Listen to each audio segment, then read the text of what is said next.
Historical Society on October the 21st, 1994. Michael Flannagan from Reardon Briggs Hardware Store is giving the history of the Reardon Briggs Hardware Store. In the line of our histories of Millbrook businesses that we've been doing in recent months, Theresa Denfeld will talk about the history and the development of Reardon Briggs Incorporated. Theresa?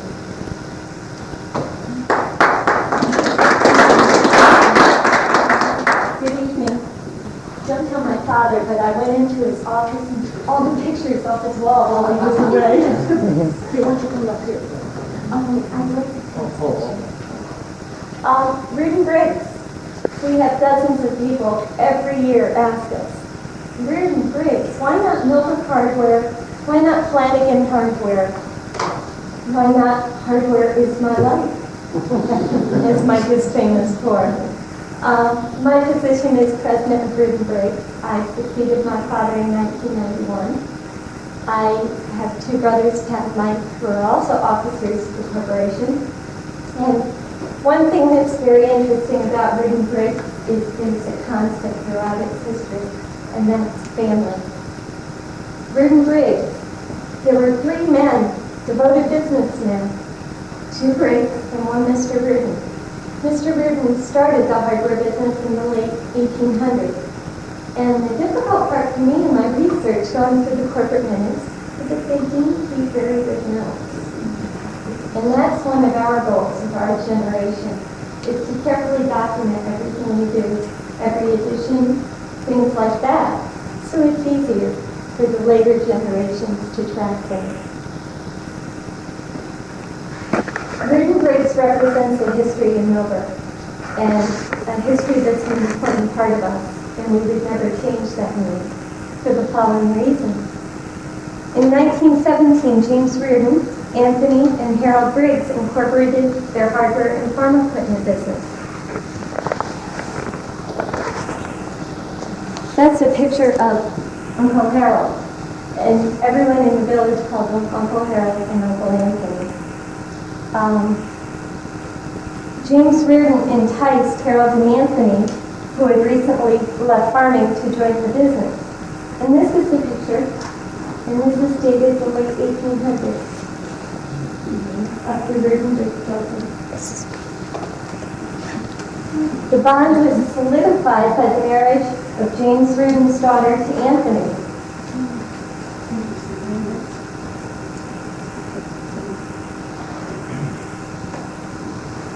The business survived throughout the Depression, and when I was going through the board minutes, you could see the officers cut back their salaries drastically during the Depression. However, in 1942, all of those back salaries were paid back.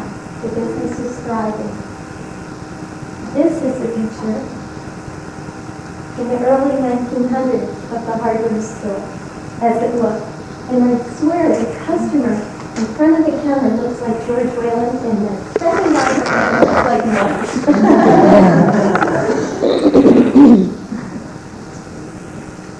Under the direction of the Briggs family, the business was managed by two young and enthusiastic businessmen. Wilson Bill Howe, he was the nephew of the Briggs, returned in 1946 from the Army, but worked in the 20s as a teenager in the hardware store. And this is a picture of Baker Stillings and Bill Howe, and that's a position Mike assumes quite often too with his customers. I thought this very interesting. Awesome. Keep them going with that. Baker Stillings and Bill Howe.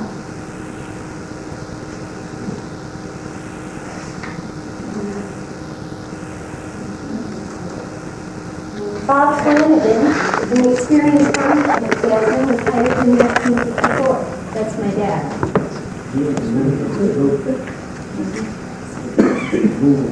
The hardware building was purchased by the corporation in 1952 from the Reardon estate.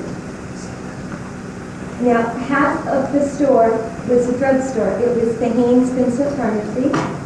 And the second floor was occupied by the Whalers, 1924 to 1969. And in 1956, Anthony died. And it was a very scary time for the corporation.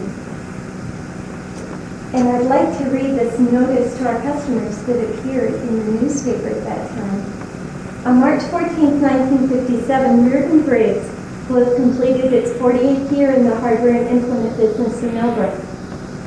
During these years, we have had the privilege of serving the finest customers that anyone could ever know. Last August, as you know, we lost our senior partner, Mr. Anthony Briggs. And now I'm having a slow time recuperating from the hip operation. There has been some speculation regarding what we are going to do with the business in the future. We've given it considerable thought and have decided to continue on as usual. We have a lot of fine boys who have been with us for many years. And with their experience, plus whatever help I can give them, we are sure we can continue to give you as good or better service than ever before. We have plenty of new machinery on hand, and our repair stock is ample to take care of your emergency needs. Also, we have good men who can render prompt and efficient service. We wish to thank you for the patronage you've given us in the past, and trust you will remember Reardon Briggs Incorporated will continue to do the job as usual. Harold Briggs.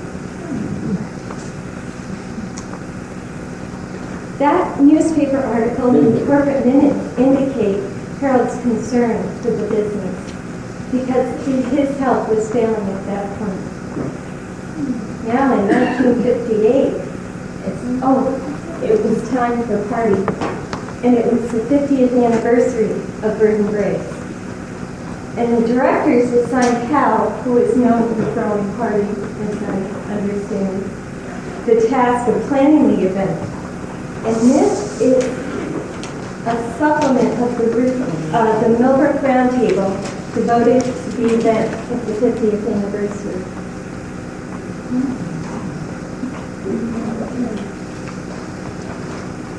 And also, I remember my older brothers and sisters saying it was the first time they ever saw my dad with facial hair. All the men decided to grow goatees in celebration of the 50th anniversary. The board minutes.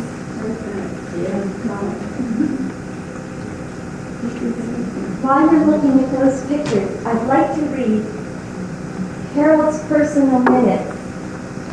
Harold was a great note taker, but he kept notes of things he felt was important. And it says, at a meeting of the Reardon Briggs Company, the following business was discussed. Some of the reasons leading to the celebration of our 50th anniversary are as follows. The topic of John Deere, or International Harvester Company annual party came up. And as usual, Bill and I discussed the possibility of a party on our own, making us the completion of our 50 years in business of Reardon Briggs. The idea seemed to be a good one, and from that, it started. And it gradually took shape and developed into the party as you know it. The general public got quite a bang out of it, and I believe it is one of the best things that happened in our village, and might say county, in years. We have fine compliments on it, the finest of which was the wonderful attendance we had, even under the most terrible weather conditions. The cost of this party has been pretty high, but considering the number of years we've been working to attain this position, I guess we can call it a small dividend to all those who loaned us so many nice things, and to those who came to congratulate us and enjoy the party. That pretty much is the history of Reardon Briggs' 50th anniversary celebration. You all saw the show, and I gather from the attitude of the public that old Reardon Briggs has done a pretty good job. Mr. Reardon has been gone for many years. Anthony has been gone nearly 2 years. And Uncle Harold, who is speaking of himself, is getting pretty well run down and inadequate to run a business this size. The business is made, it's here, and ready to go. But there has got to be more interest and hard work put into it by those who are able. And at the end, he says, 50 years is quite a spell to live and work, to buy and sell. So to you folks, I want to say, there's been some chat, but mostly pay. I can understand that, but pay to me means enough money to live on, enough friends to live with, and enjoy good health, and enough health to enjoy both. There is personal. That was the beginning of us coming out for the corporation, and part of the coming out is this gentleman, Bill Howe.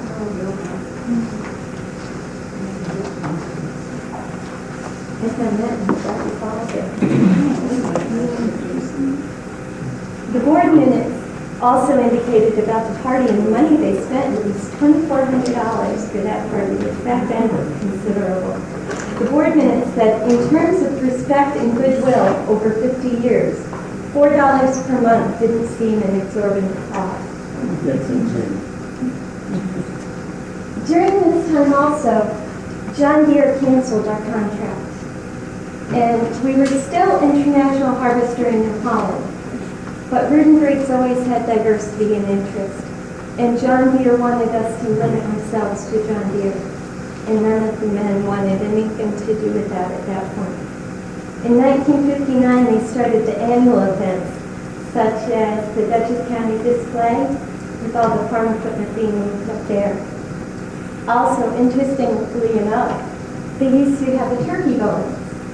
And it was that. They used to go to Schultz's farm and bring back every employee a turkey and give them their Thanksgiving turkey. Well, in 1959, it must have been a mess because they decided to give them $10 instead. And that's a tradition we've continued, although inflation is a $25 bonus now. 1963, there was an agreement among the surviving stockholders that would make Howell Flannagan majority stockholders. And this is the wonderful letter here from the October.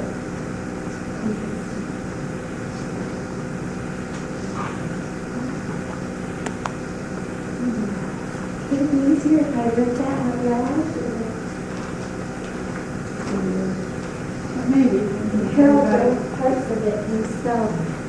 Wilson Howe and Robert Flannagan became the new owners of one of Millbrook's oldest places of business this week with the announcement that Harold Briggs was retiring and had sold his interest in Reardon Briggs. Mr. Howe was named president of the company, Mr. Flannagan vice president, Mrs. Grace Briggs secretary, and Mrs. Eleanor Sutherland treasurer. Mr. Flannagan lives in Amelia. The other three officers are Millbrook residents. Board of directors of the company will include Mr. Briggs as well as the new owners. In announcing his retirement, Mr. Briggs issued the following statement. After 54 years as a member of the firm of Reardon Briggs, I have sold my interest in the business to Wilson Howe and Robert Flannagan. These two men have been with the firm for many years and are well equipped to carry on as usual. I feel with Bill and Bob, the rest of the force, that Reardon Briggs will render better service. 54 years is a long time, and as I look back over the years, it's with a great deal of pleasure that I recall the many friendships and the wonderful relations that the firm has enjoyed with the fine people of Millbrook. No man could ask more. Many thanks for everything. This retirement doesn't mean that I'm going home and sit down, because I'm not. And if anyone remembers, Uncle Harold had a chair in the parks camp. And if Uncle Harold came in, you better not be in that chair. I shall always have the welfare of Reardon Briggs at heart and will do everything possible to help. There appear to be no records indicating how long the business was established before Mr. Briggs entered the company 54 years ago. Most old-timers in the area recall that James Reardon operated this store as long as they can remember. And in the 60s, in 1964, R.W. Safari built the farm department and repair shop that's now occupied by the sign gallery and the video store. He also used Sandy Briggs and Charles Still. In 1965, the Boys and D. Martin service was purchased, and they opened the lawnmower business on Front Street, which is now occupied by Napa. In 1966, they acquired the Elk Brewery and the yellow apartment house right behind the video store. And they now house Reardon Briggs and Bank & Milbert tenants. In 1969, Mike Flannagan tested the waters in the business, and he worked this semester in the repair shop. And also in 1969, we lost our tenant, Stuart Whalen, to the building next door that they had built. Bill decided to display some hardware upstairs during the 60s, and they moved the offices, the bookkeeping workers also. And in that same year, they purchased the Annex building, which is the apartment house that my sister lives in across from Thorndale. And that has the barn behind it, and that's where they originally prepared all the large farm equipment. We also had our association with American Hardware in that year, and that association lasted until 1994, just a few months ago when we became these hardware dealers. In 1972, Harold passed away. He had been out for quite a while. And in 76, Bill and Bob bought the business outright. However, in 1977, Bill had to retire due to health reasons, and he passed away 3 months later. Business was his second family. Bill was known for his company parties.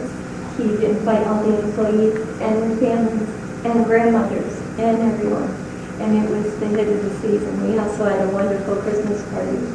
He always felt the business was his second family. He also treated Bob's children, us, as his children also. And one of his achievements also was the lights in the village of Millbrook. In the 70s and 80s, then the Flannagan children became involved. I started in 1983 full-time after going to Marist College when their office manager passed away from cancer. And once I got in there, I couldn't wait. I loved the business. Although I started at 9 years old helping Bill Howe wrap Christmas gifts downstairs. And they always seemed to get us in there around Christmas time when it was busy.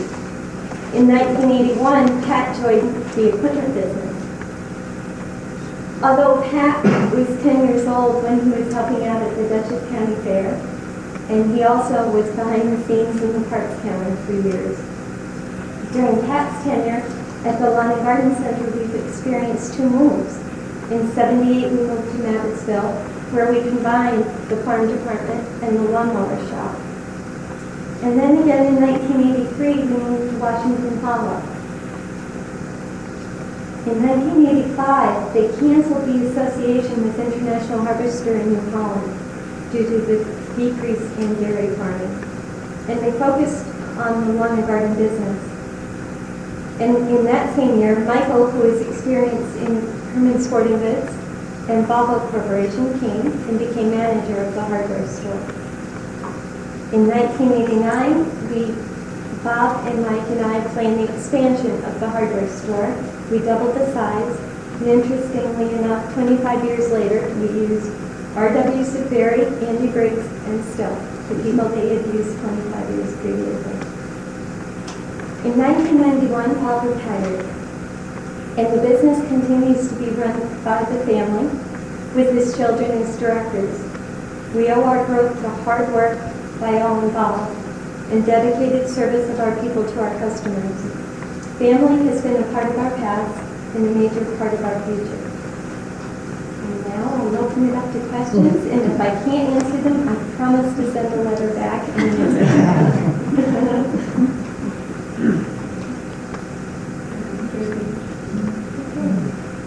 How many people remember Uncle Harold? No, you know. Now, Anthony died in 1962. The year I came back out of the service. Sorry, the bill required by the community sector just was just a He was told by his doctors that his heart condition required him to take care of it. And they didn't expect him to pass away as quickly as he did. But Bill is the motivator in the whole stuff. He had a reputation too, if I can ask. He was Mr. Miller. He was a name of respect, and I can remember him coming into a businessmen's association meeting, having a few martinis and whatnot, and then he used to be able to talk. And one of the factors that made Milbrook and the business was service. It's like he continued to carrying those groceries out. Jim Dunn was one of them, carrying those groceries out, or Bill carrying the stuff out to the car, something like that. And that's what made Reardon Briggs. And I remember the year coming back from the service in 1952, I was selling Christmas trees out in front. It's the year he came to me and he said, "John, you give me 7 trees and I'll put the lights on." And that's when we lit the lights from Reardon Briggs. He put the lights on, I gave him the trees, and we had the lights coming up from his store to my store. Yeah. And then the following years when we started Christmas. But he was absolutely. Well, thank you very much.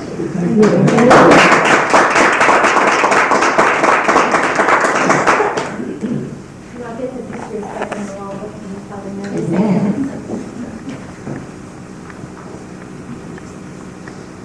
Do we have a speaker for next meeting, or when is the next Our meeting? next meeting is the 18th of November, Friday, and it may be at Millbrook Meadows. I'm not sure yet. But I think it'll be here. I haven't got confirmation on the speaker yet. So when they announce, I'll be in touch with you. I've got some membership blanks for anybody who is not yet a member.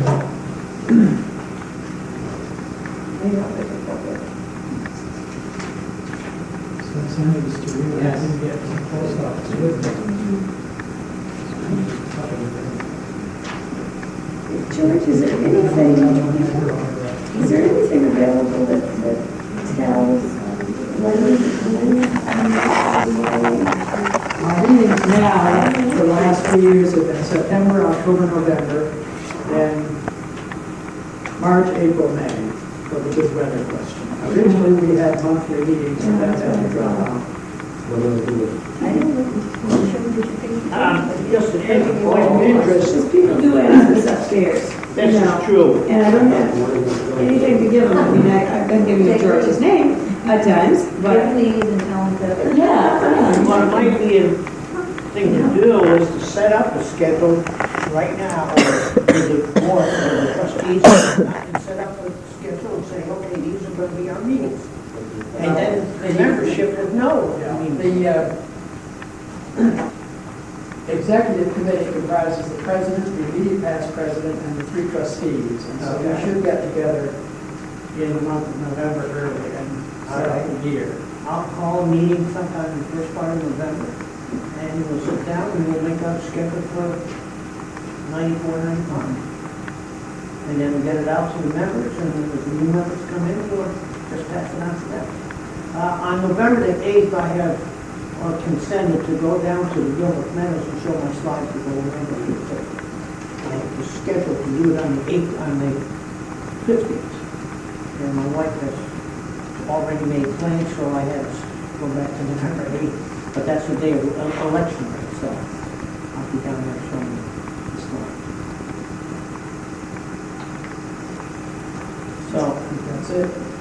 if there's anything else, ask you be made that we adjourn the meeting.